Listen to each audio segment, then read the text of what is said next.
Selamat pagi Pak, selamat pagi teman-teman. Saya atas nama Farlas Bitu dari kelas 12E. Pada kesempatan kali ini, saya akan mempresentasikan rekonstruksi masa pemerintahan Presiden B.J. Habibie pada era reformasi. Saya akan bahasnya menggunakan konsep adik Simba agar kita dapat memahami secara kritis bagaimana kebijakan beliau mempengaruhi kehidupan bangsa Indonesia. Yang pertama yaitu apa? Apa ciri khas pemerintahannya? B.J. Habibie menjadi Presiden Indonesia pada masa transisi, yaitu setelah runtuhnya pemerintahan Orde Baru.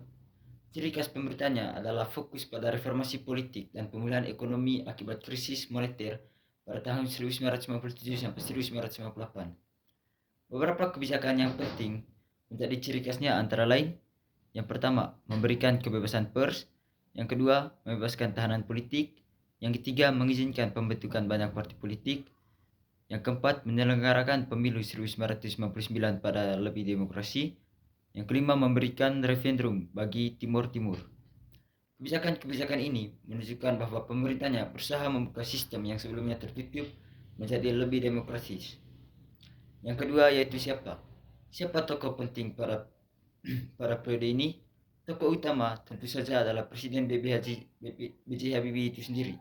Selain itu, ada beberapa tokoh lain seperti yang pertama, Akbar Tanjung sebagai Ketua DPR; yang kedua, Amin Rais sebagai tokoh reformasi; yang ketiga yaitu Wiranto sebagai Panglima TNI saat itu. Mahasiswa dan masyarakat juga memiliki peran besar dalam mendorong perubahan politik pada masa itu.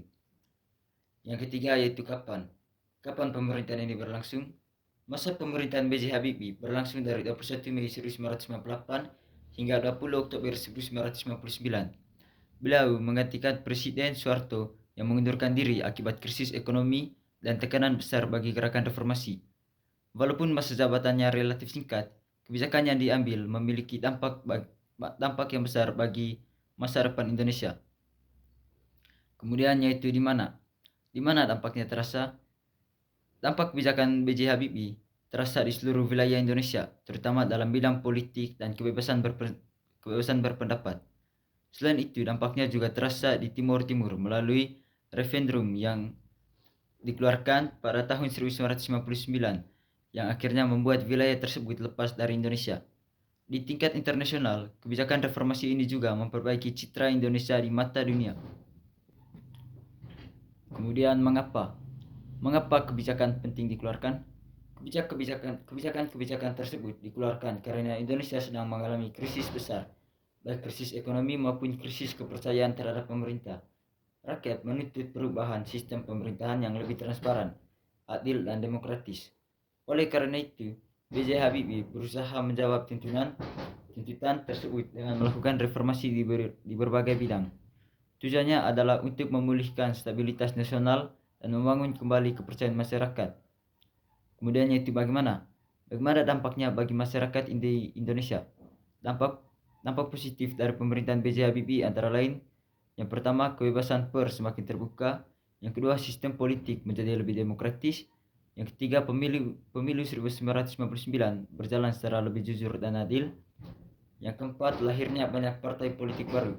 Namun, ada juga dampak negatif seperti lepasnya Timur Timur dari Indonesia. Yang kedua, situasi politik yang masih belum stabil.